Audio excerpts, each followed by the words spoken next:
Gue coba lihat Fangi yang ada di depan gue, dari kepala sampai kakinya. Sekarang dia udah bener-bener beda banget.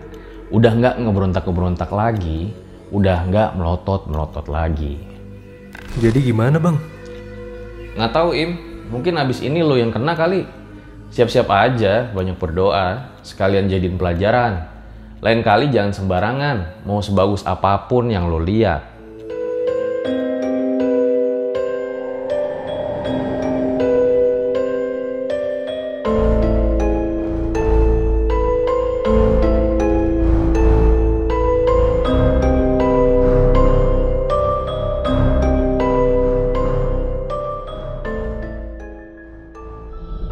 Kembali lagi bersama gue Fajar Aditya. Kali ini di Om Mamat Season 2. Terima kasih guys buat kalian yang telah klik video kali ini. Jadi ini adalah lanjutan kisah Ariel yang berjudul Pendakian Berujung Kematian.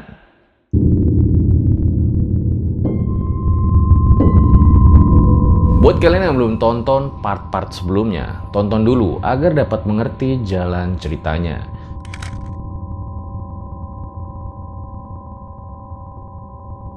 Gue juga ngucapin terima kasih kepada Prince Bandit yang telah ngizinin RJ5 baca cerita ini. Dan buat kalian yang suka baca, gue taruh link deskripsinya di bawah.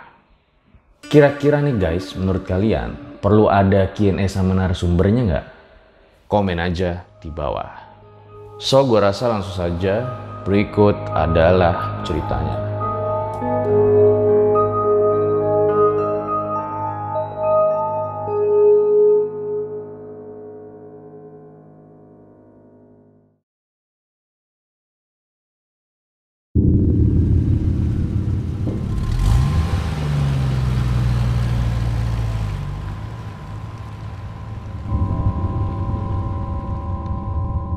Tiba-tiba saat itu gue dapet ide bagus nih buat si Fangi.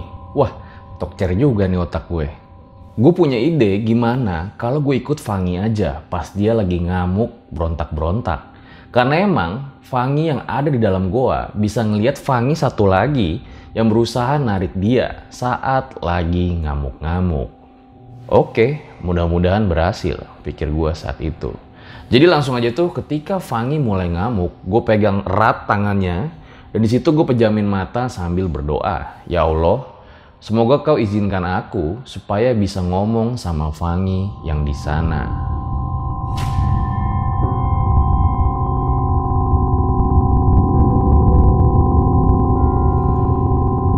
Nggak lama, gue rasain kayak lagi ada di dimensi yang aneh. Dari yang tadinya gue denger ada suara mobil, motor.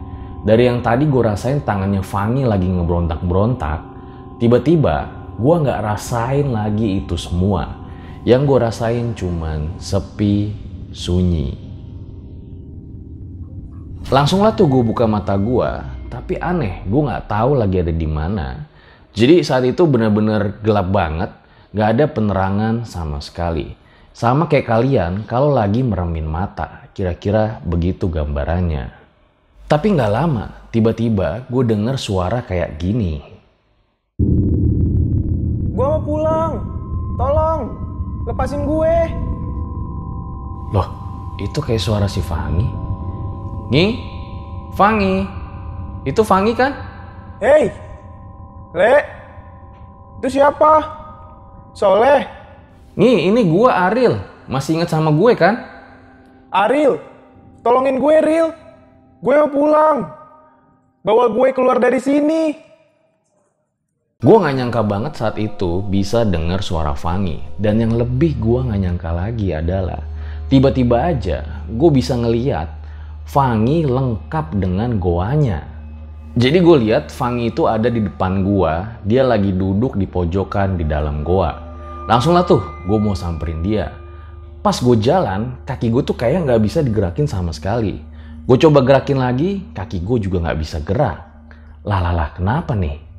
Jadi di sekitar kaki gue juga ada asap hitam, tapi gue nggak tahu di dalamnya ada apa. Jadi benar-benar aneh banget situasi pada saat itu. Dan gue juga ngeliat si Fangi itu kayak orang bingung, nengok kiri, nengok kanan. Kayak dia tuh nggak tahu kalau gue ada beberapa meter dari mulut gue ini. Ril, lo masih ada kan? Tolongin gue. Sabar ya Ngi, gue pasti tolongin lo. Lo masih kuat kan? Iya Ril, tolongin gue. Gue takut di sini. Gue mau pulang. Tolongin gue Ril. Bukannya gue bisa nolongin Fangi, tapi gue malah semakin mundur. Jauh, semakin ngejauhin Fangi hingga akhirnya ia hilang dalam kegelapan.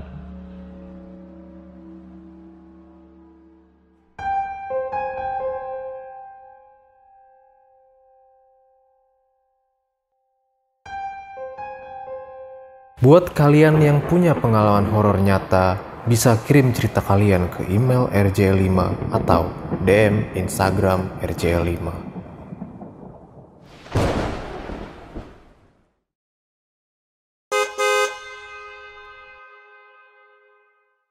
Gue udah sadar, gue rasain lagi tuh ramainya jalanan, guncangan kendaraan di dalam mobil. Intinya, gue udah balik ke dimensi gue sekarang. Gue liat si Fangi, tiba-tiba aja dia diem gak bergerak. Matanya tuh kayak natap mata gue, seakan-akan dia pengen ngasih tahu sesuatu. Gue liat dari dalam mulutnya itu keluar banyak darah. Kayaknya sih sumber darahnya itu dari lidahnya. Hingga akhirnya tiba-tiba dia terbatuk dan menyemburkan darahnya.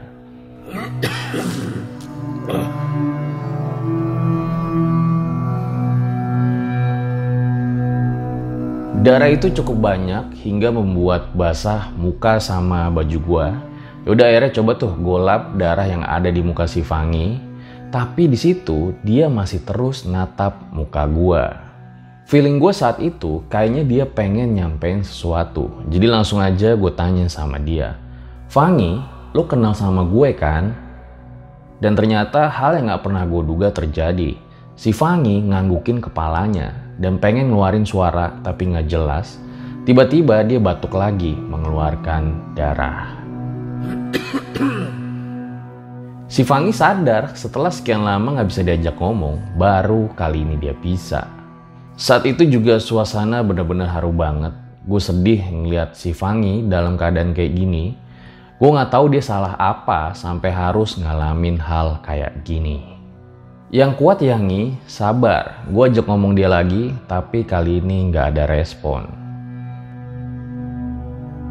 Saat itu yang gue pikir dan takutin adalah kalau si Fangi ini udah gak sabar, udah lelah, udah gak punya semangat lagi buat hidup.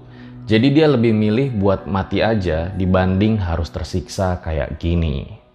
Mungkin gue egois juga kali ya kalau minta dia bertahan, tapi sebetulnya gue gak tahu apa yang dirasain sama si Fangi.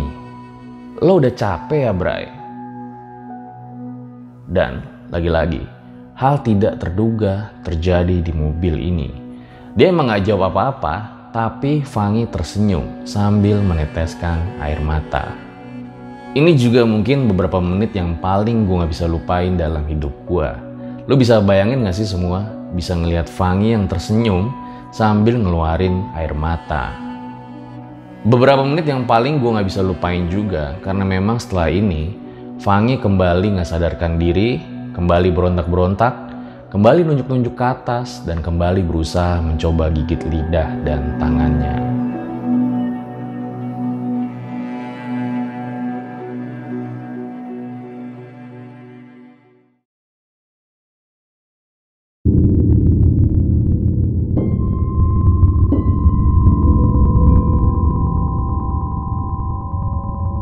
Setelah perjalanan yang panjang, akhirnya gua, Umar, sama Fangi sampai di Bekasi sekitar jam 9 pagi. Langsung tuh kita parkir mobil dan bawa Fangi masuk ke dalam rumah. Ada beberapa tetangga yang ngintip dari pintu rumahnya, kayaknya sih penasaran juga sama kondisi Fangi saat itu. Lalu si Fangi ditaruh di ruang tamu, bapak dan ibunya kayak geletakin tikar sama kasur buat Fangi istirahat. Kalau ada yang nanya, gimana keadaan Fangi? Ya sama, masih seperti biasa. Pelotot, berontak-berontak, dan dia sama sekali nggak tidur selama perjalanan. Orang tua Fangi nyuruh buat gue istirahat, tidur aja di sini dulu. Tapi gue tolak karena emang gue sama Umar mau pulang dulu ke rumah. Nanti paling habis maghrib balik lagi ke sini. Terima kasih ya nak, semoga Allah selalu melindungi kalian. Jangan terima kasih sama saya Bu, saya nggak ngapa-ngapain. Saya sebagai temen cuma bisa berusaha. Akhirnya kita pulang dan di perjalanan si Umar tuh nanya kira-kira langkah apa lagi yang bakal gue lakuin. Dan akhirnya gue pun menjawab.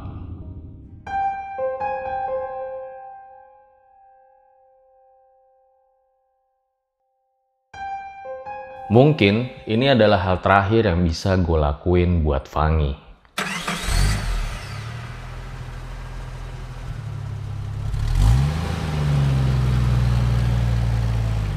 Terus itu mau gimana lagi bang? Gak ngerti juga gue, takut gue Mar. Terus itu bisa nggak lo selamatin bang? Ini gue mau coba, makanya gue butuh orang yang ambil itu batu. Gue harus ketemu dulu tuh sama orangnya, karena kuncinya ada sama dia. Jalan satu-satunya yaitu dia, cuman kita pulangin itu batu, kita tuker sama sukmanya Fangi. Nanti coba gue kabarin si Soleh, biar dia kumpulin anak-anak hari ini juga di rumahnya Fangi. Tapi sebenarnya yang gue pikirin bukan itu aja Mar, masih ada yang gue khawatirin lagi. Apaan lagi? Ya udah berapa lama Fangi gak pernah makan, tidur, bahkan sampai saat ini. Yang bikin Fangi kuat itu Mar, dia cuman pengen ngajak sukmanya pulang. Dan semalam dia bilang kalau udah gak kuat. Kalaupun sukmanya berhasil balik, apa nggak bakal ngedrop itu? Secara fisik aja udah lemah banget, darah ngocor di mana-mana. Umar cuma diem aja tuh denger penjelasan gua. Sekarang ini emang waktu yang bikin dilema. Kalaupun sukmanya balik, takutnya tubuh Fangi udah nggak kuat lagi. Kalau sukmanya nggak balik-balik, sampai berapa lama lagi tubuhnya Fangi bisa kuat nahan? Sehari, seminggu, apa sebulan?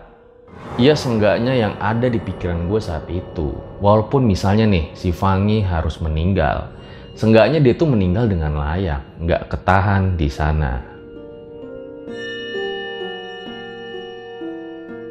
Gue pun akhirnya sampai rumah masing-masing, kita mandi, makan, istirahat, ngopi, ngerokok.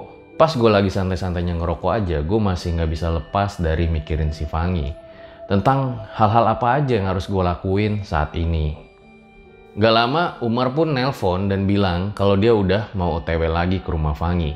Gue pun siap-siap dan langsung nyalain motor.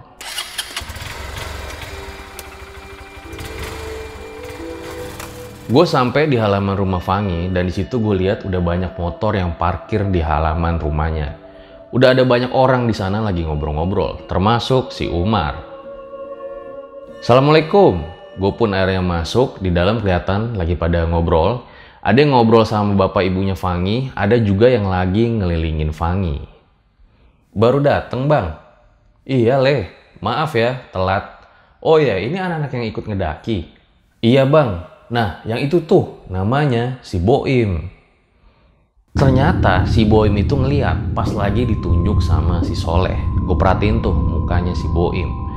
Dia kelihatan agak pucat dan keringetan, kayak orang ketakutan. Si Soleh juga bilang sama gua, tadi sempet nanya si Boim batunya ada di mana, tapi nggak dijawab. Gak lama, anak-anak yang di luar pada masuk tuh sama si Umar juga.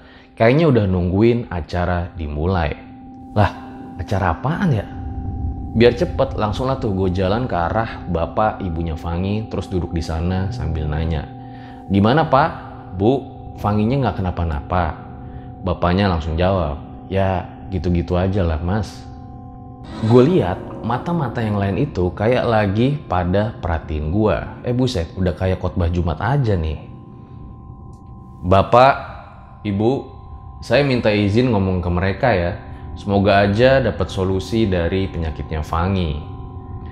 Iya nak. Sebelumnya maaf buat abang-abang semua. Mungkin semuanya yang di sini udah tahu kalau Fangi lagi sakit ya. Ada juga sebagian yang udah ketemu sama gue berapa hari yang lalu. Sebagian udah gue ceritain tuh masalah Fangi, kayak Bang Soleh contohnya. Mungkin sebagian lagi belum, jadi gue ceritain di sini aja ya. Waktu itu gue udah sempet lihat kalian foto bareng waktu di Gunung Guntur. Gue juga agak sedikit ngerti sih masalah makhluk gaib, dimana ada hubungannya sama Fangi. Dari foto itu gue bisa lihat tuh, ada salah satu dari kalian yang ngambil batu waktu mandi di curug. Nah, berhubung kalian lagi ada di sini, kira-kira bener nggak omongan gue? Siapa yang ngambil batu waktu pada mandi? Saat ngomong itu, pandangan gue sengaja tuh ke arah si Boim, karena gue pengen tahu dia ngomong apa. Gue juga sempet perhatiin yang lain, kayaknya pada kebingungan. Saya bang, saya yang ngambil batu itu. Semua langsung nengok ke arah si Boim. Beberapa juga ada yang langsung maki-maki.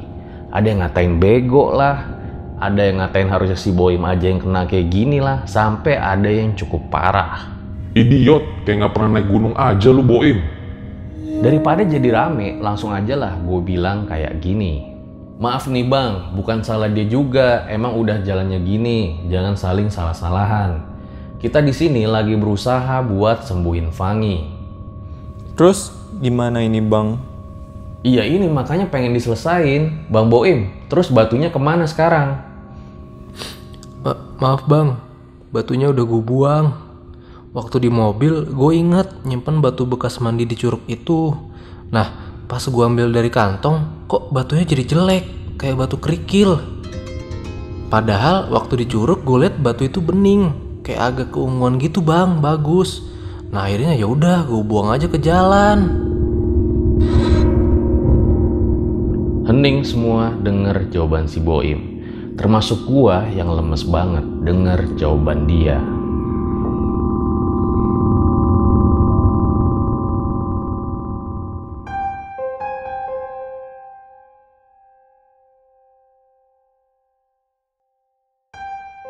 Harapan gue satu-satunya saat itu udah hilang. Ternyata batunya udah dibuang sama si Boim.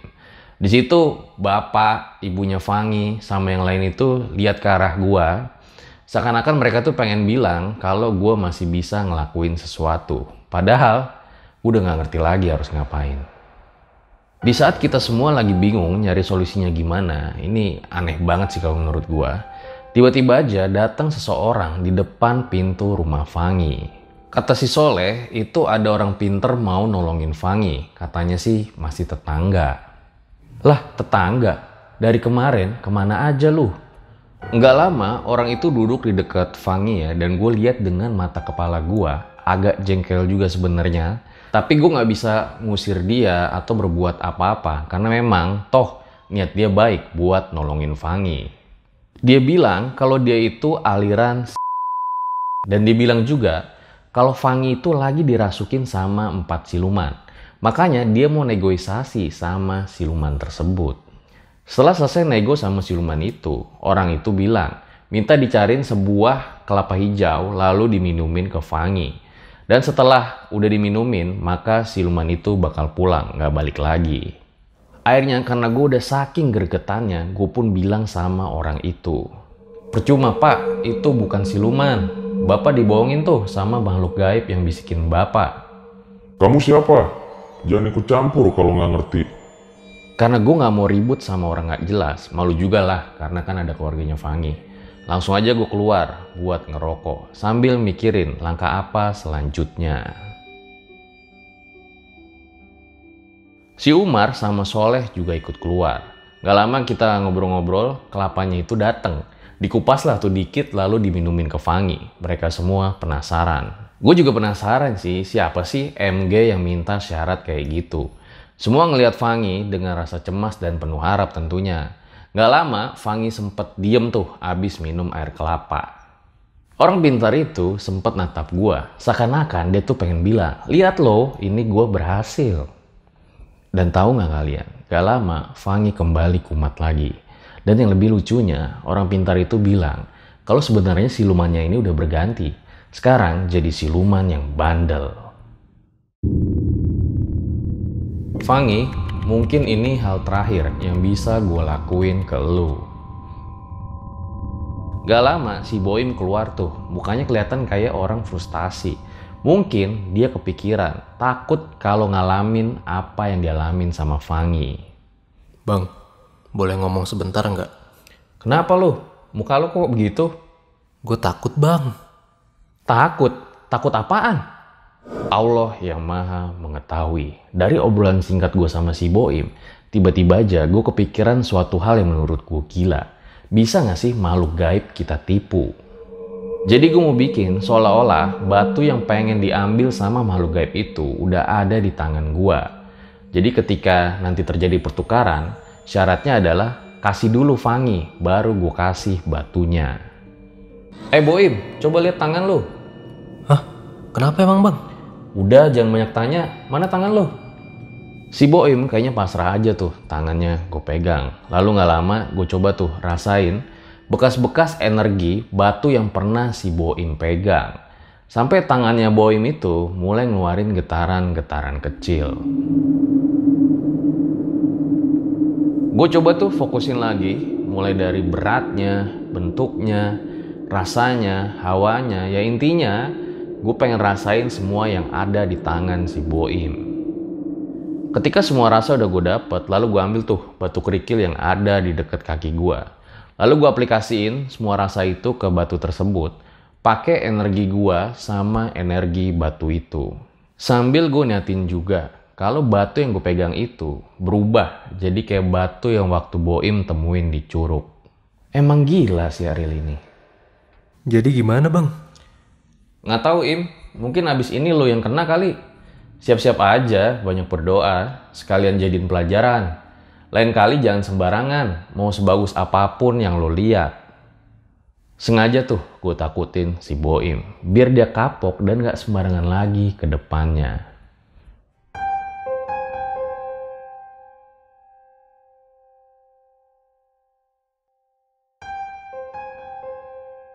Fangi, mungkin ini hal terakhir yang bisa gue lakuin ke lo. Gue langsung masuk ke dalam, kayaknya nggak ada waktu lagi deh lihat atraksi dari bapak ini. Makanya langsung gue bisikin ke kupingnya kayak gini. Udah selesai pak, maaf ya, kalau nggak ngerti jangan sok tahu. Sumpah gue kesel banget sama orang itu ya, lagi genting-gentingnya kayak gini, bisa-bisanya kayak gitu. Si bapak itu akhirnya pergi dengan muka yang memerah, entah malu atau gimana. Gue pun langsung duduk di samping Fangi. Gue pegang tangannya Fangi, hawanya udah semakin dingin. Kepala, badan, kakinya udah pada dingin. Gue juga perhatiin tuh leher, tangan, sama kakinya kelihatan uratnya warna biru. Ya Allah, saat itu bener-bener gue cuman takut Fangi udah gak tahan sama keadaan. Langsung gue keluarin batu yang gue pegang, gue taruh di tengah-tengah tangan gue sama Fangi. Gue pejamin mata dan gue yakin gak ada satu pertolongan pun yang bisa menolong kecuali Allah Subhanahu wa Ta'ala. Seperti biasa, sekitar gue berasa muter-muter dan gak lama semuanya hening. Rasa takut mulai muncul, gue ngerasa kayak banyak banget yang ngeliatin gue di kegelapan ini. Langsung aja gue buka mata, tapi gak ada apapun, cuman ada warna hitam doang yang bisa gue lihat. Hingga akhirnya tiba-tiba kayak ada sebuah cahaya entah dari mana, dan tepat di depan gue ada Fangi beserta goa di dalamnya. Anehnya saat gue coba deketin goa tersebut, gue bisa bergerak sekarang. Gak kayak sebelumnya, gue gak bisa bergerak sama sekali. Gue coba masuk terus ke dalam goa tersebut. Ini bener-bener di luar dugaan gue. Bahkan gue bisa pegang tangannya si Fangi. Tapi saat itu, si Fangi cuman ngeliat ke arah gue aja, tanpa keluar sepatah kata pun dari mulutnya. Gue terus tuh tarik tangannya si Fangi, biar dia semakin jauh dari goa itu. Tapi tiba-tiba tangan gue itu kayak disetrum gitu. Kalian pernah gak sih disetrum? Rasanya gimana? Ya otomatis gue kaget dong. Dan refleks gue langsung ngelepasin Fangi. Dan Fangi itu hilang entah kemana. Setelah itu gue ngerasa kayak ditarik ya. Dan terus semakin ditarik. Hingga akhirnya gue tersadar. Gue udah ada di depan Fangi lagi. Gue coba lihat Fangi yang ada di depan gue. Dari kepala sampai kakinya. Sekarang dia udah bener-bener beda banget. Udah nggak ngeberontak-ngeberontak lagi, udah nggak melotot-melotot lagi. Kali ini Fangi terlihat tidur, di sini mukanya tuh kayak tenang, pulas. Mungkin selama ini dia capek karena nggak pernah tidur.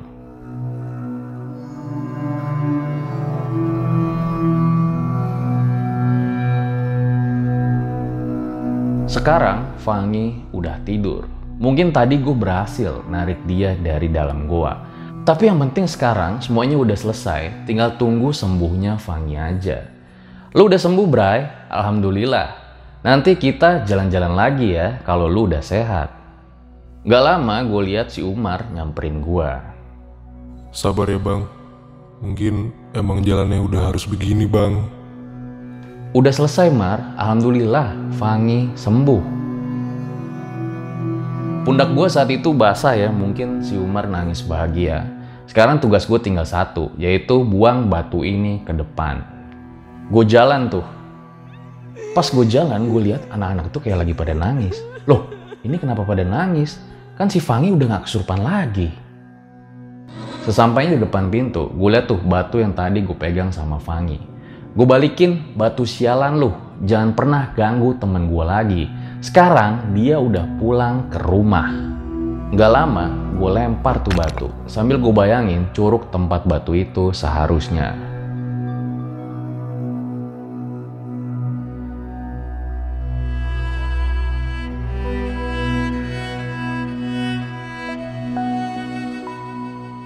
Sekarang udah jam 1:30 dini hari.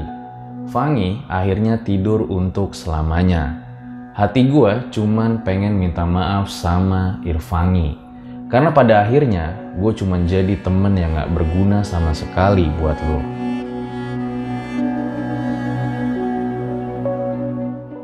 Tadi malam gue mimpi si Fangi lagi berdiri di depan rumah gue. Ya dengan wujud yang gue kenal selama ini.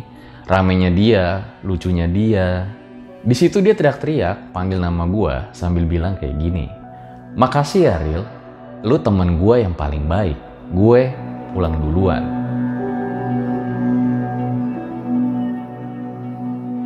Gak lama setelah itu, Fangi pun pergi dan gue terbangun dari mimpi.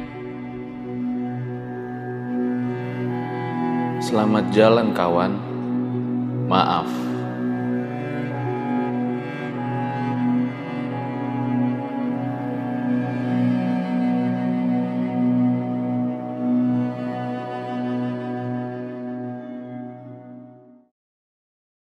Itu dia guys, sebuah kisah yang luar biasa banget yang ditulis oleh Prince Bandit ya di Kaskus, dimana akhirnya Fangi pun harus meninggal. Sebuah pembelajaran untuk kita dimana jangan pernah deh ngambil apapun yang emang bukan punya kita. Gue dan segenap kru RJ5 berdoa semoga Fangi dapat diterima di sisinya. Terima kasih sekali lagi buat Prince Bandit yang telah mengizinkan RJ5 membacakan kisah ini. Gue rasa cukup demikian episode pada kali ini. Ambil baiknya, buang buruknya. Dengan adanya cerita-cerita seperti ini, jangan malah menjadikan kalian takut. Akan tetapi kalian harus semakin yakin dan percaya dengan kebesarannya. Gue Fajar Aditya, RJ5 undur diri. Ciao.